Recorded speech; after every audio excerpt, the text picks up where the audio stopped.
Rocket ship Galileo is the first of the so-called Heinlein juveniles.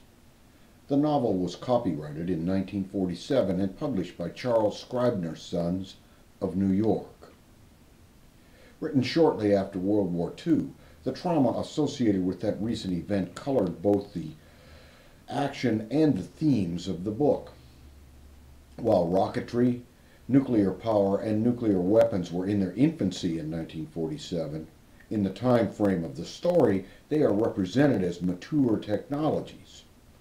As with all of Heinlein's books, the science presented is accurate and based on the best information available at the time.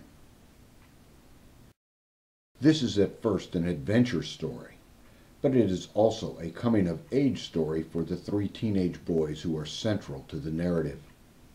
As with Heinlein's other early juveniles, the main characters are all male. Since his later juveniles feature strong female characters, I suspect that this was a case of the author catering to what his editor believed to be public taste, rather than of any preference on Heinlein's part.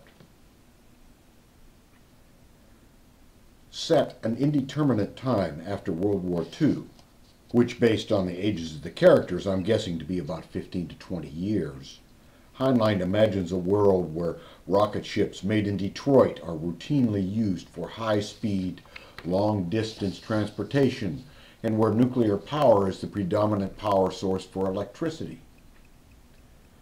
Heinlein did not foresee the lack of interest in space travel on the part of the public, or the irrational fear that has stymied the development of nuclear energy.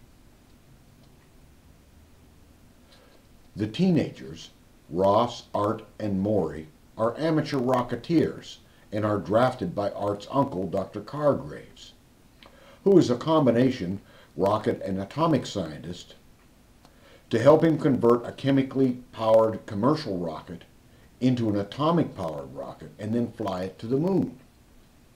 Like a Jules Verne story, you will quickly forget the fantastic nature of the plot as Heinlein involves you in the details of their preparations and those of their flight. Suspense mounts as attempts are made to foil their endeavor by saboteurs whose purposes and identities remain a mystery until later in the story. Once they are off, Dr. Cargraves, in keeping with a promise to the boys' parents, holds school during which we receive a ration of Heinlein's patented science lessons explaining the principles, technology, and phenomena involved in spaceflight and rocket propulsion.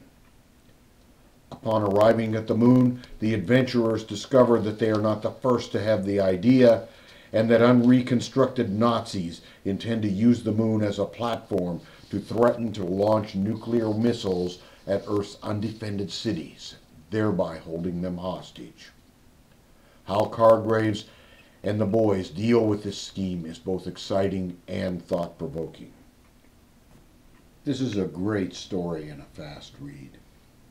Try to free your mind, suspend your disbelief, and put yourself in the time and place of the story.